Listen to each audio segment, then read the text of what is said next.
extent of information obtained lies not in the validity of the inference, but in the quality of the observation. You're telling me an egg in a cup is not intent to murder? Why would you put an egg in a cup? You're supposed to be drinking tea! Yeah, tea drinking. That's it. Come on, Al. Can't you see these schmutzes are trying to gaslight you? Next thing you know, you're 6 feet under, like my poor beloved father, Papa Dumpty. God rest his yolk. How graphic! You shouldn't say such things at the table. This is a sacred space for sipping tea. No such crap will be said at my table. Another word and you are out of here, mister. Al, say something. What does the crow and a crack have to do with anything? Who said anything about a crow? Well, you did, just now. Is that a threat? Al, come on, that's gotta be a threat. Who are you to be threatening Mr. Hatter? You're the one threatening the sanctity of tea time. Enough! Everybody take your seats. Put your grimy hands on the table so I can make sure no one's pulling any fast ones. Give it to me, it's mine. I grabbed it first. I stole it first. Mr. Hatter! Take a seat figuratively. Oh, I'm gonna be killed by a couple of morons. Not if I have anything to say about it, because no one is leaving this tea party until we get to the bottom of this. Consider yourselves locked in. Are you actually have a date tonight? Oh, well, I'm your hot date now, Dormouse. Capiche? Okay. I was kind of just blowing smoke anyway, so. Now I need everyone to listen up and focus up. Mr. Dumpty Jr. here believes one of you is planning in his untimely demise, sending him to sleep with the fishes, munching on a bowl of dust, putting the stink in extinct, if you catch my drift. I know exactly what you're talking about. This is no time for jokes, Marchibald Eyre. Someone has served Dumpty Jr. an egg in his teacup. How would the crow like a teacup? Because it can be filled. Deflection! These are deflection tactics. I hear you, kid, but it's not your time. Time! Not yours either. Cool your hat. Marchie, my good old buddy, how would you like to take a seat over here? I have a seat right here. Actually, I have all the seats. They're all mine. Right. So how would you like to take your seat, but right here? I suppose, since it's mine anyways. Now, if I'm correct, it's all yours, right? The table, the chairs, the tea, all of it. Well, that's my turf. So what? Big deal. Possession is 9/10 of the law. Zip it, Junior, you're embarrassing yourself. Now, having found out that this is indeed your property, it does make you look a little... poop. Are you calling a little poop?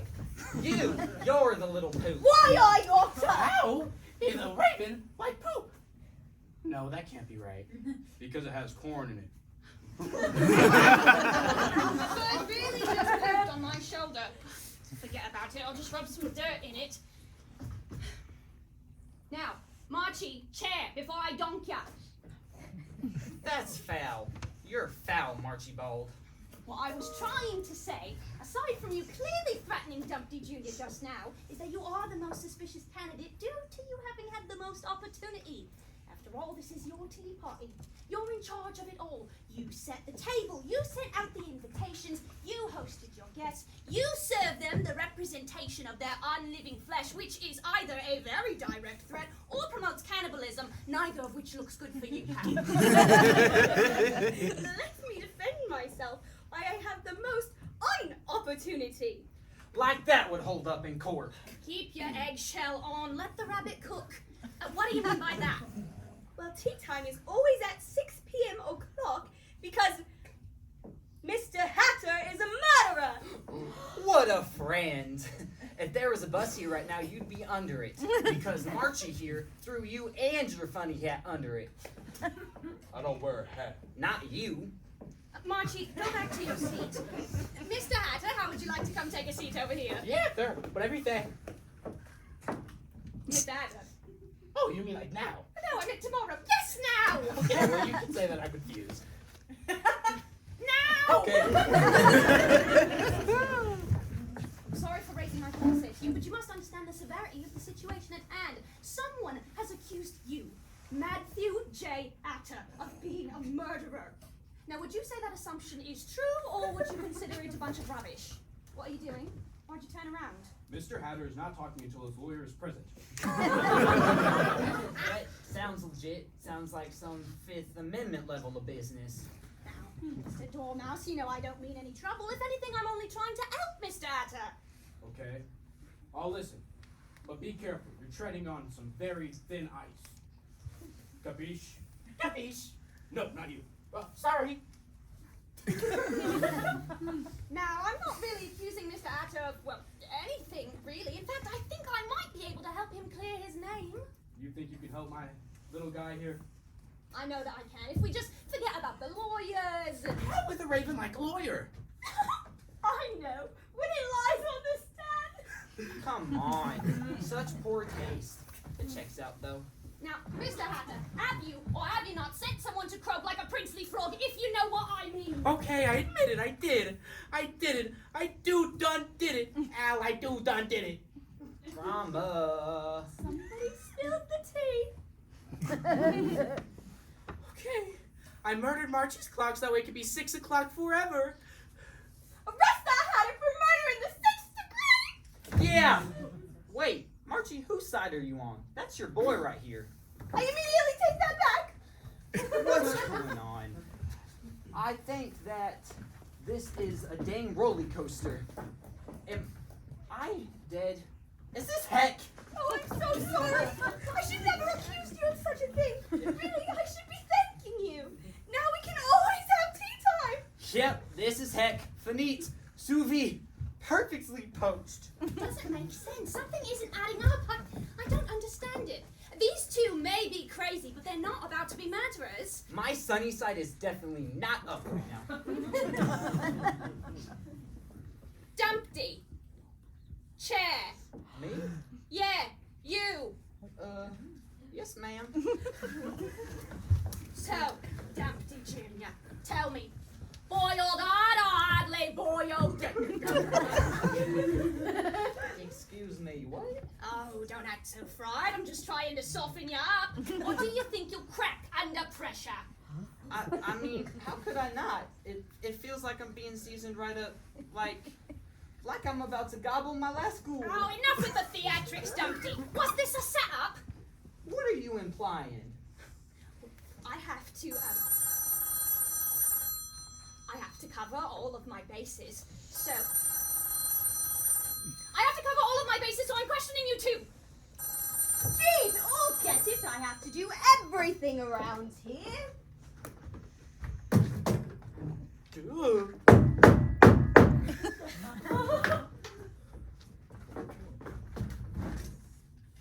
Hello, the Mad Hatter speaking. Oh, okay. Like a crisp apple? Yeah. Marchie, there's no one on the other line.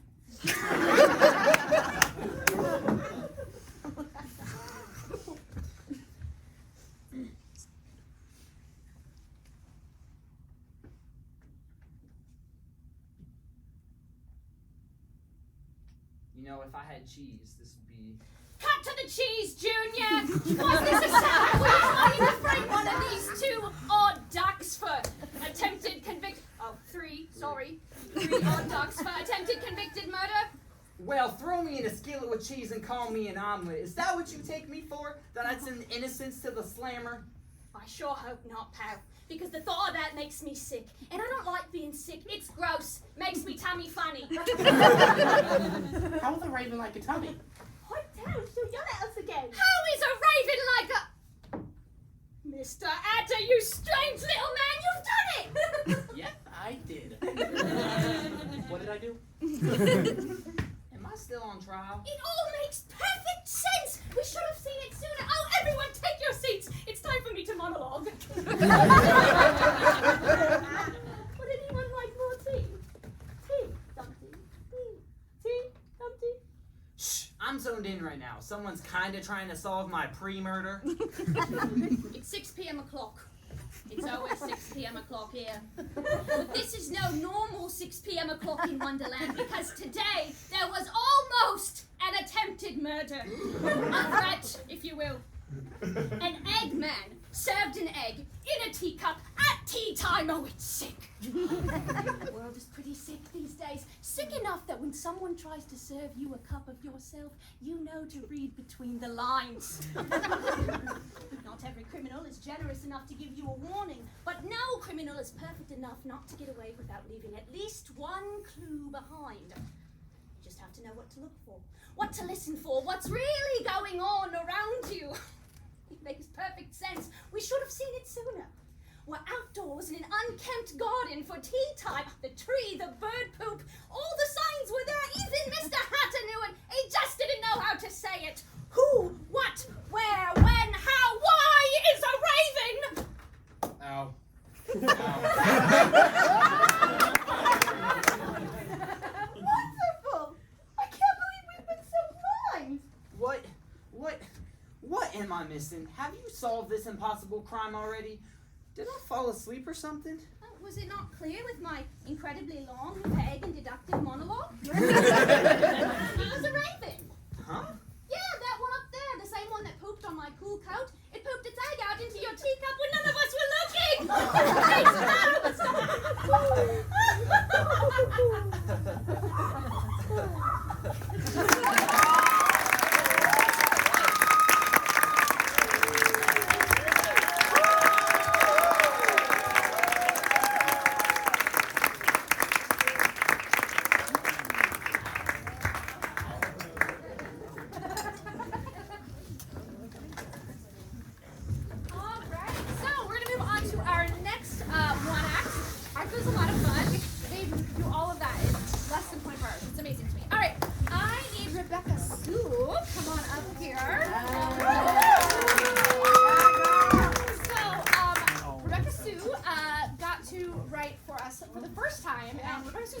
She's never done this before. But did you have fun? Yes. Okay, good. Are you excited to see this play out now? Yes. So the writers don't necessarily come back, right? Like they write it and they send it to us, and then we do all the work, and then they show up to see what happened. So tell everyone first of all, what were your two genre options? Prehistoric fiction and coming of age. Prehistoric fiction and coming of age were your two choices. What did you go with? We kind of went with a mix of both. So, See a theme here. You were kind of overachievers around here, I feel like. All right, so that is what your story was, or story is, and who was your director? John Carver. John Carver, up there somewhere. Congrats. And who's in your cast tonight? Jasmine Hendricks, Abby Hand, Brady Eichmann, and Hannah West. All right, excellent. And anything you want to tell us about your process or the play itself tonight, anything like that? Really, just that I had really a lot of fun writing it, and I hope that you guys enjoy it. Okay, excellent. All right. Oh, wait, the title. Oh, it's called The Journey Beyond Time. Journey Beyond Time. Enjoy.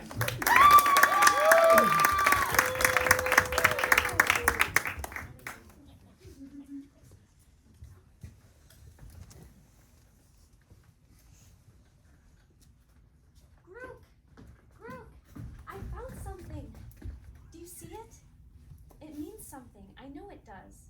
It talks about machines and how they can help us with hunting and bathing. I don't know what we do with these machines. Personally, I don't need any more reason for my mom to harass me about bathing. But don't you want to know what it means, though? All of these pictures and symbols are different from ours. Maybe if I can figure out what this means, I can figure out how to find my mother. I know you really miss your mother, but do you really think any of this could help us bring her back? Well, I don't care if she's brought back or not. I just want to know what happened to her. This isn't healthy, Kaya. I mean, what happens if you don't find anything out? What happens if these were just scribblings that she did to pass time? Goodness knows we don't have much to do around here. I know, but I just have to figure it out.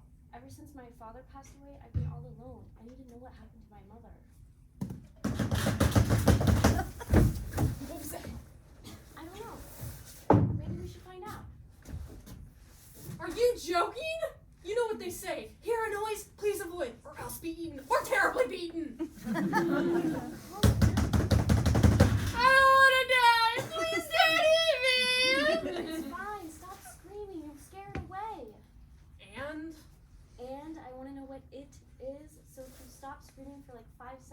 you can help me. Help you? I don't want to help you. I want to live. Do you understand?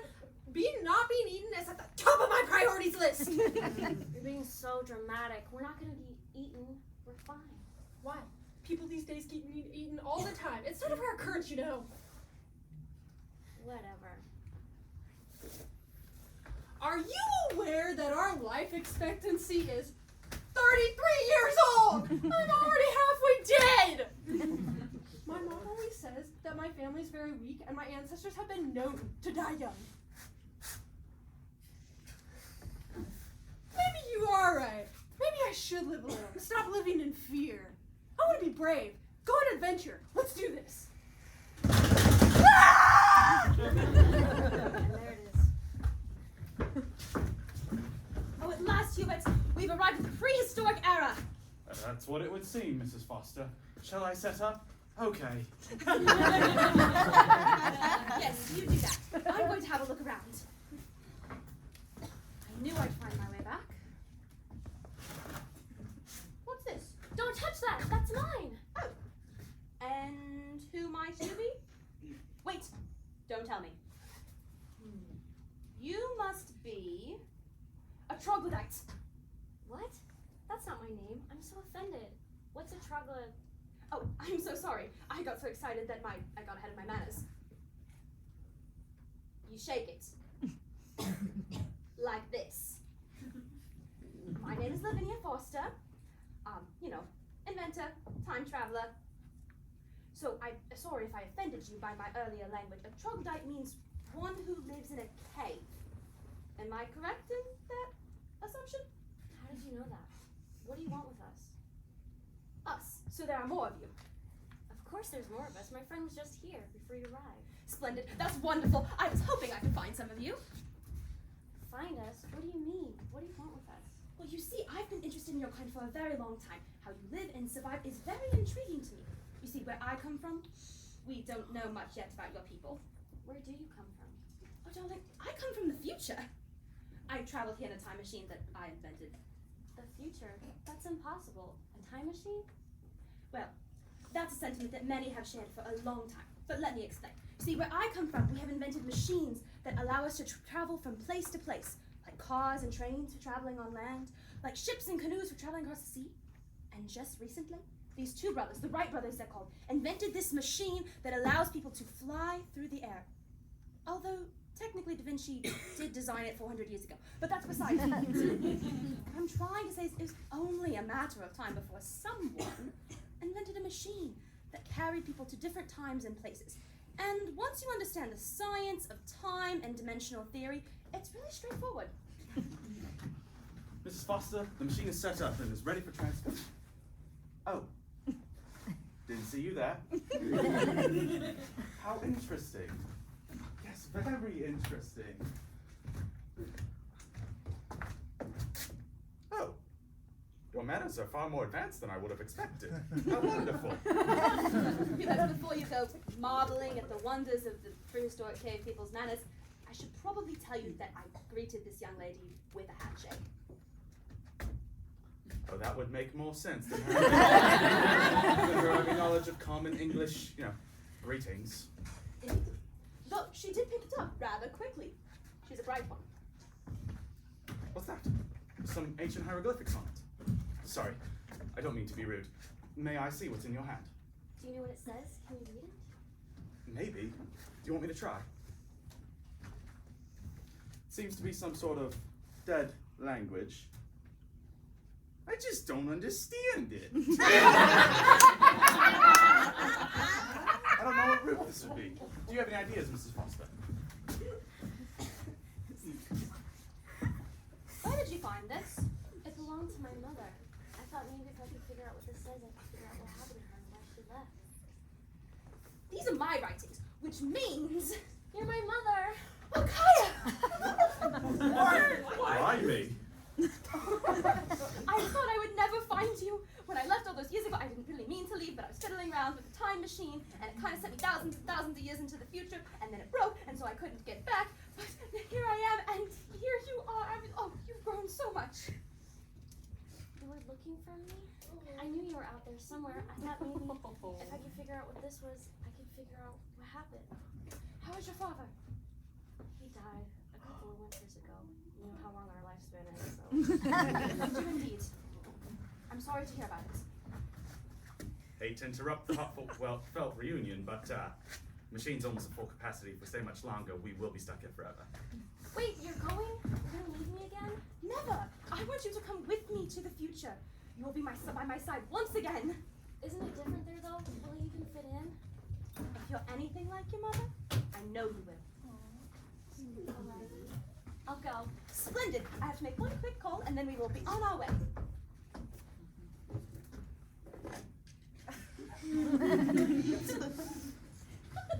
Hello, Vincent? Yes, please prepare the extra room. My daughter is finally coming home with me. Let's go home.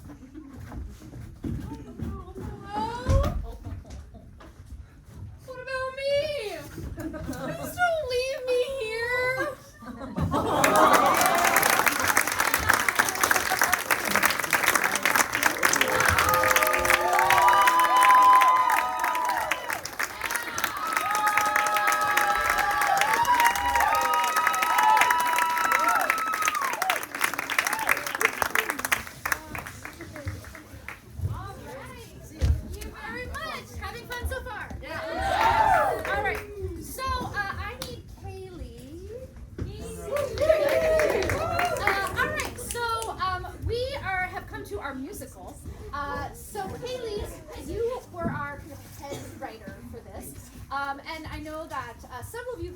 This was kind of your brainchild. You've wanted to do this for a couple of years.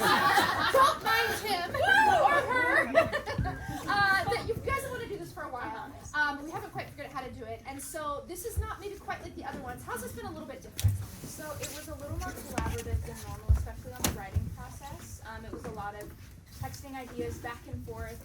We had classes going on Friday, which was a part of the time that we had to write it. So it was a lot of writing, composing, doing lyrics like in our free time. It was really fun to get to come together and kind of bounce ideas back and forth for it. Okay, so you wrote the script, and then together you guys kind of all wrote the music we're gonna hear, and then also I think there might be some choreography in here as well. So you guys did all of it, correct? Excellent. So fun. Now our music is recorded though, I believe, even though they did do it There's themselves. one instrument that's not recorded. Yes, we'll get there. The accordion is live.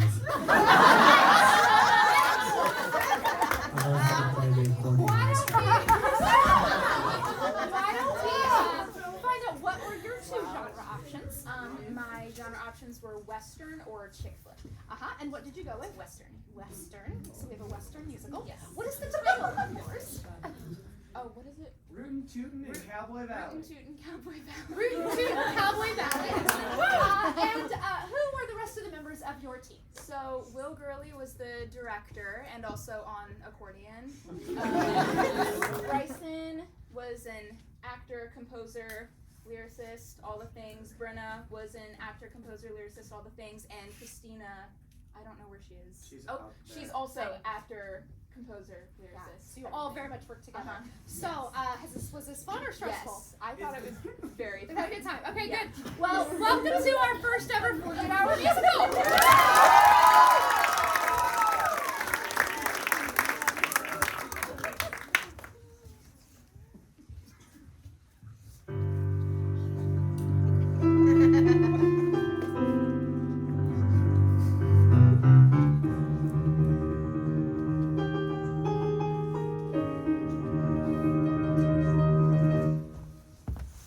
Welcome to Cowboy Valley. We got the nicest little town here with rattlesnakes, roadrunners, and all the tumbleweeds you could ever want. I'm so excited to show y'all. We just got our new indoor bathroom.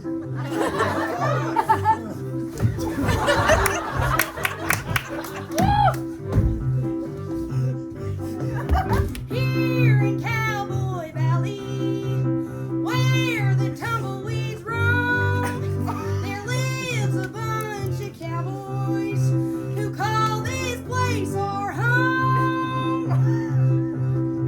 Now before we tell you our story, before you get up and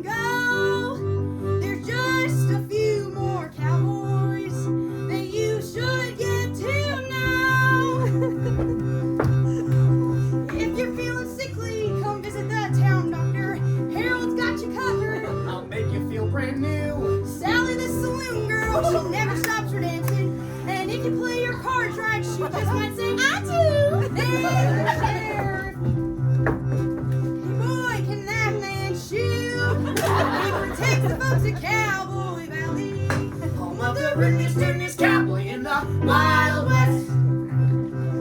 Cowboy Valley is known for the largest family here. This is the Darrell family and their 12 cowboy children. 5, 6, 7, 8. Got Cowboy Bob, Cowboy Dan, Cowboy Rob, Cowboy Dave, Cowboy Mom. Yeah! Got Cowboy Bill, Cowboy Kim, Cowboy Mom, Cowboy Ann, Cowboy Max, Cowboy Zane, and that is all of them. Dance break!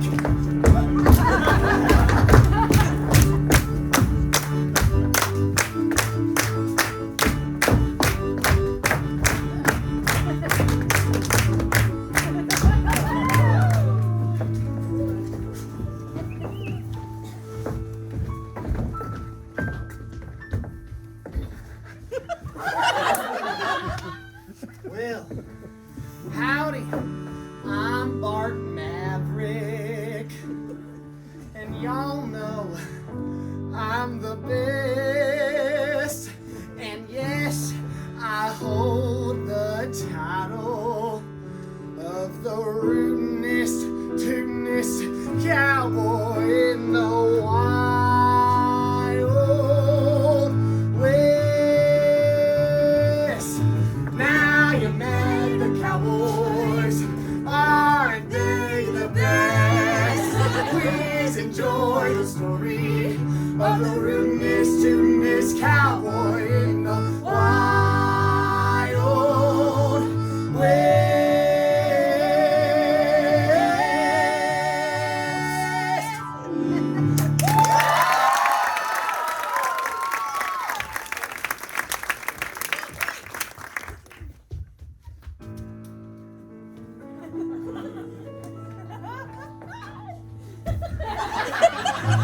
Here in Cowboy Valley, there's someone you haven't met.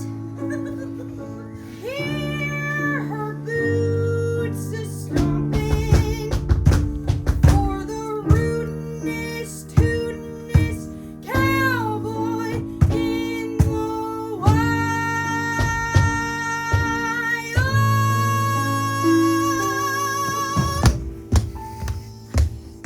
Good morning, Miss Daisy Jane.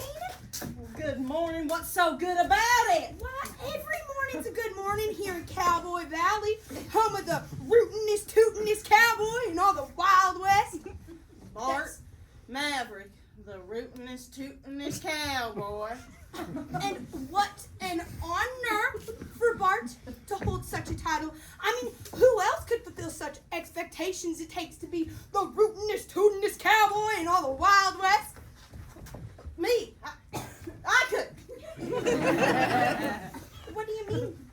Well, you know, I think Bart Maverick has had the title of the rootinest, tootinest cowboy in the Wild West for quite a few years now. And I think it's about time that somebody else takes that title. But Daisy, you can't, because Bart is the rootinest, Tootinest cowboy in the Wild West. I know. But it's about time that somebody takes that title, and that's me.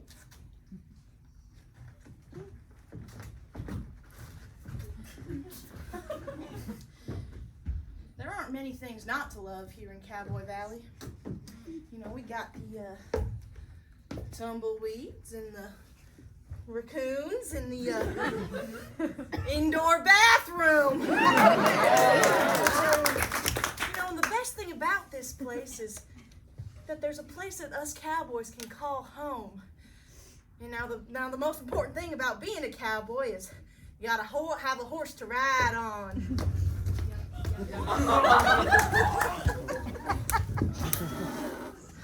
It's in the job description, actually. And I used to have one of them, a horse. Her name was Midnight Starshine. Midnight Starshine. Her and I were just the best of friends. Then one day, Midnight Starshine ran away.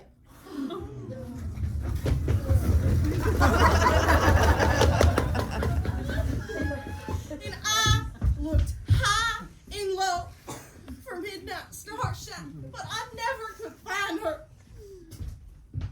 Oh, hey! Look at that horse! Here, girl. Well, are you all alone out here? Oh, don't you worry. I'll take care of you. And who else would find her but Bart Maverick? The so-called rootinest, tootinest cowboy in all the Wild West. Well, can he really be the rootinest, tootinest if he stole my horse? And to make it worse, he gave it just about the dumbest name you'll ever heard of. I think I'll call you Horse.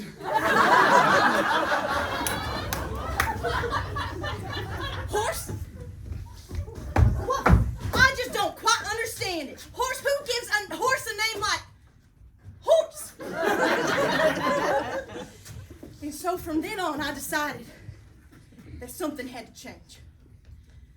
That Bart Maverick could no longer be the rootinest, tootinest cowboy in the Wild West. That it was time for me to take that title and take my horse back.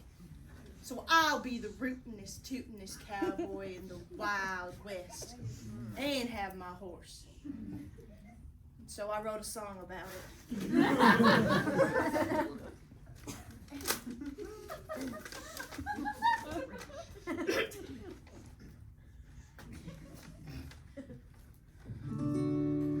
Even if this town were big enough for two, I still want you gone.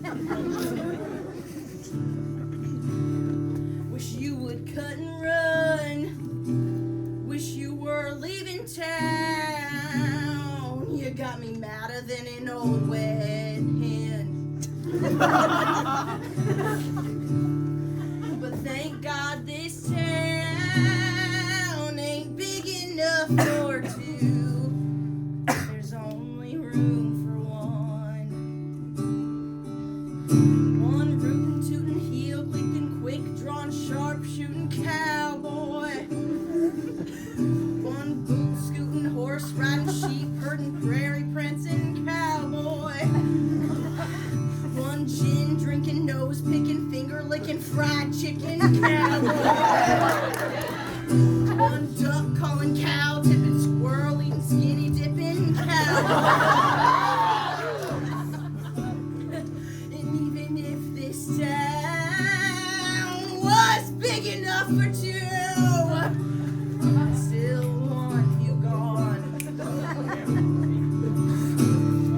Oh, I wish you'd cut and run. I wish you were fixing to leave town, 'cause I'm madder than an old wet hen. Oh, I'm a rootin', tootin', heel clicking, quick drawn, sharp shooting, boot scooting, horse riding, sheep herding, prairie prancing, gin drinking, nose picking, finger licking, fried chicken, duck calling, cow tipping, squirrel eating, skinny dipping, root tootin', heel clicking, quick drawn, sharp shooting, horse riding, sheep herding, prairie prancing, gin drinking, nose picking, finger licking, fried chicken, duck calling, cow tipping, squirrel, skinny dipping, cowboy.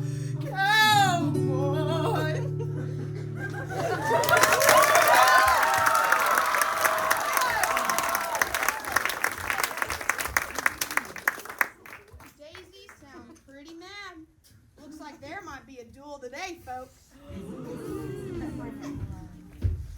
What a beautiful day in Cowboy Valley! There's not a cloud in the sky, and I haven't even heard a discouraging word recently.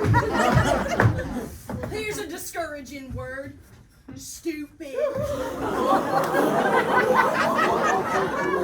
Hey! It's a very discouraging word. Did I just hear a discouraging word? Those are only supposed to be used seldomly. I did. And here's another one. Loser. What's the meaning of all these discouraging words, Daisy? Bart Maverick, I challenge you to a duel. A duel? For what? For the title of the rootinest, tootinest cowboy in the Wild West. Why? Well, I think that you've had the title for long enough, and so I wanted to get my horse back, and also I want to be the rootinest, tootinest cowboy in the Wild West. Hey, it's not my fault that your horse ran away from you. Maybe she was just tired of having a stupid name. Midnight Starshine is not a stupid name. Horse is a stupid name. How did they even do this? Are there any rules against it? I'm afraid not, Bart. The law specifically says that the title owner of the rootinest, tootinest cowboy in all the Wild West, if he is challenged, then they have to duel. And the title's up in the air until you win and claim it back. All right, fine. You're on, Daisy. When do you want to have the duel? When else? High noon. Cowboys can't really do anything else productive at any other time. So. Well, then I guess I'll see you at high noon. Here in Cowboy Valley, duels don't happen that often. Last time a duel took place was when the saloon manager challenged the general store owner over some little spat they had in it. It wasn't pretty.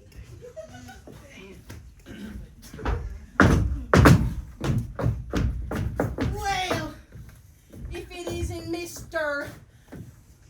Bart Maverick himself, if it isn't Mr.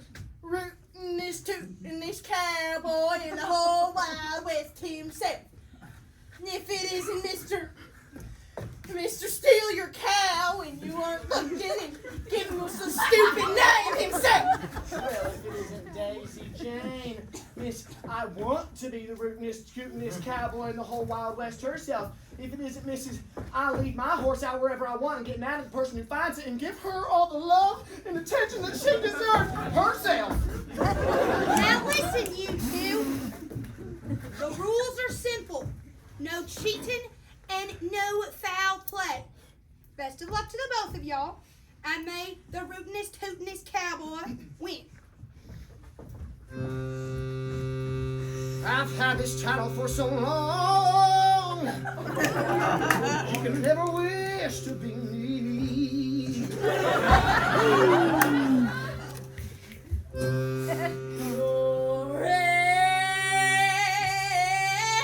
Reign of terrors through. Time to get this maggot off my shoe.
wrong, Mayor? Well, see, it's hard to tell. There's not a distinct winner. What do you mean? Well, you tied. How do you tie in a duel? Well, you see, you both danced equally. That you both. How does that even work? Well, you tied. So do we share the title of the rootinest, tootinest cowboy in the Wild West? Well, that's not what it's about. The rootinest, tootinest cowboy. He's strong, he's brave, and he's one heck of a dancer. And you, Bart and Daisy, y'all danced and danced till the cows came home. Yeah, I guess we did. Yeah, that was one heck of a jig. So, Daisy, do we share the title?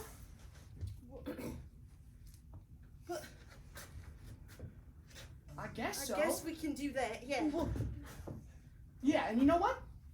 We can share the horse too. Oh. Okay, but what about his name? Horse is just about the dumbest thing I've ever heard. Oh, I know. What if we combine the names together? Like a Midnight Horse. Horse Starshine. The Midnight Star Horse. Midnight Star Horse. Has a nice ring to it. And that's the story of the rootinest, tootinest cowboy in all the Wild West. Another wonderful day here in Cowboy Valley. Now you've heard our story, our cowboy conflict laid to rest. Yes, we our fellas, now we're the rootinest, tootinest, boot skirting goodiest, quick drawing, sharp shooting cowboys in the Wild West.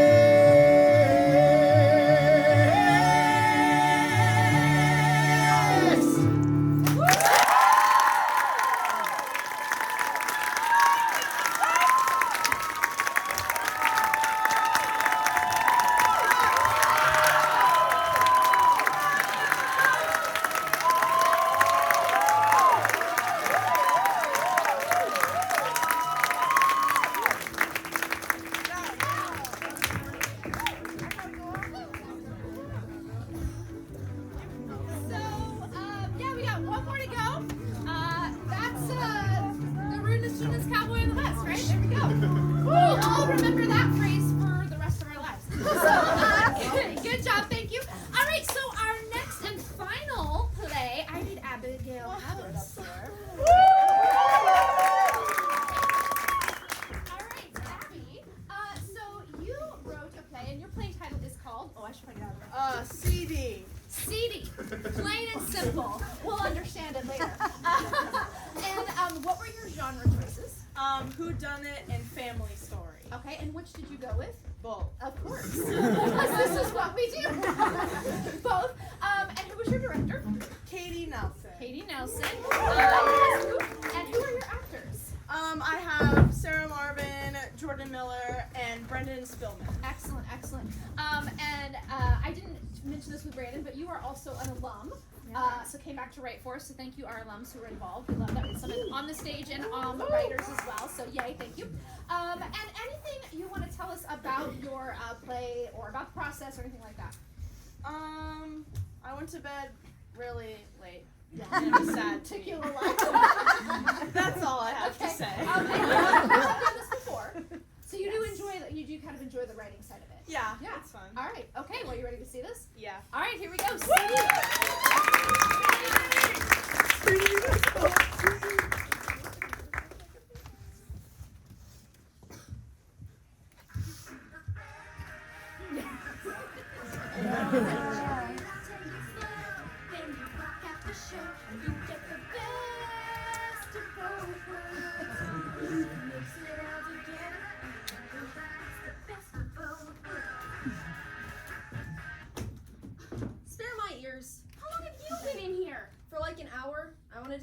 spend your free time, and so far, I'm bored. Creep, get out of my room! You know I don't like to be alone when Mom's not home. Go hang out with Austin. Now you have to hang out with me. No! Austin! Sup? Tell me how to go play with her imaginary friend. I thought Jellybean moved out. She still visits sometimes. I cannot deal with you two. I'm calling Mom.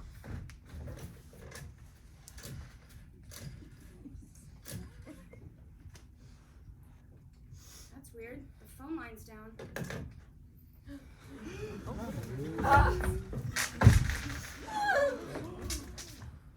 What happened? I stepped on my NSYNC CD. That's what happens when I have morons in my room. Where'd you get that? I don't know. It appeared in my hand. Don't be ridiculous. It did not just appear in your hand. It says play me. Thank you, Austin. I'll hand it over. You're not really gonna play it, are you? What if it has a message on it?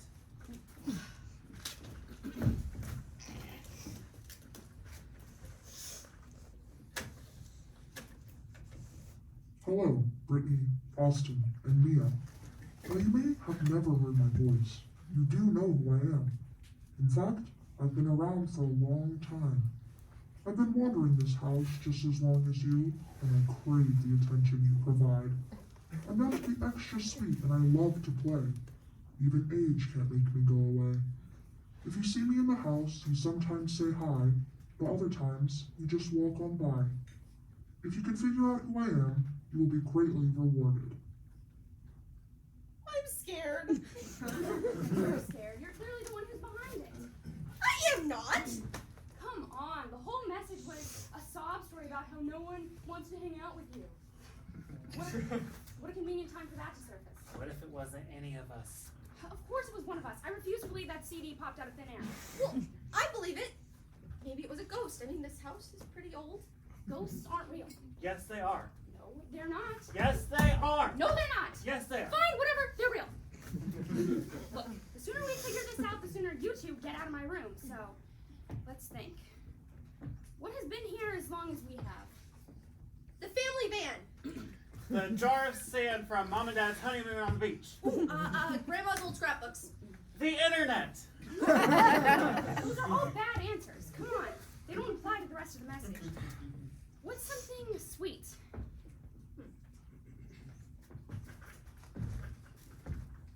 Jelly beans? Jelly beans! Those are sweet. No, I mean, there's a trail of jelly beans leading from the door to here. Jelly bean is back. This has to be a sign. He's so for real right now. Think about it. Jelly bean is sweet and would always play with me, and you guys only say hi to her just to make me feel better, like she's not real. Yeah? She's not real. Yes, she is. If it's Jellybean, why don't you just ask her? Yeah, Mia. Why didn't you ask her? Well, I mean, she's not here right now. I don't see her. Then call out to her. Okay. Jellybean, if you're here and you're the answer to the riddle, could you just like give us a sign? Where is that coming from? I don't know. Sounds like it's coming from a different room. I don't know. What is happening? I don't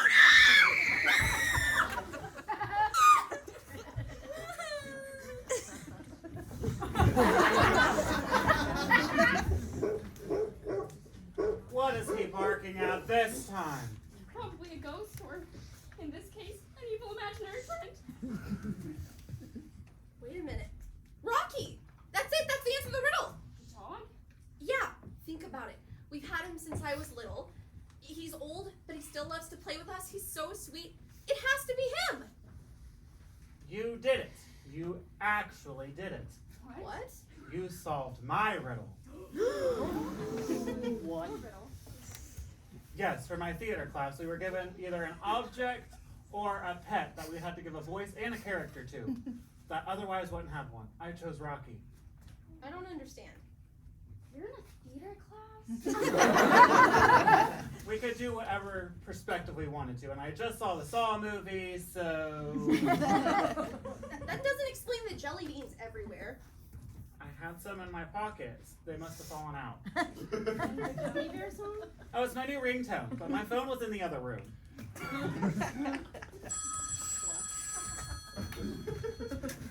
Hello? Mia? Oh, thank God you picked up. I've been trying to call for a few minutes. I even tried your brother's cell phone. I heard the power keeps going out, so it must have affected the phone somehow. Is everyone okay? Yeah, we're fine. Oh, good. I'll be home in about 15 minutes. I love you. Bye. Well, that answers our next question. This was supposed to just be a simple riddle. The timing is, however, unfortunate. Well, why did you let us freak out? Why didn't you tell us? One, it was hilarious. And two, I wanted to see if you two could actually work together instead of fighting with each other all the time. You know I love you guys, but that doesn't change you're still morons. Why don't we hang out in here for a little while? Yes! Finally! Hey, did I hear something about a great reward? Jelly bean.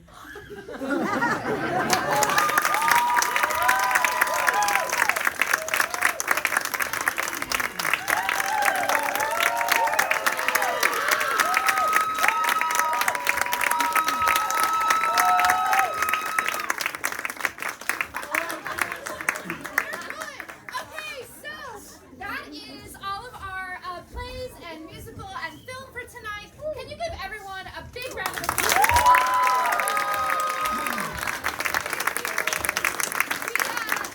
We want to say thank you so much for coming. I would like to ask you now, what was the prop that was in all of the shows? Telephone. That one wasn't too hard. What was the line? I just don't understand. Oh, I heard it. I don't understand it. Right? Okay, good. Yeah, I don't understand. I don't quite understand it. Excellent. Those were all of our shows. So good job. You picked up on all of it. Thank you so much for supporting us. If you love what you saw tonight, we have 2 more things coming up in the next couple of weeks. The first one is our next improv show, which is similar to what you saw here tonight. Not exactly the same, but similar.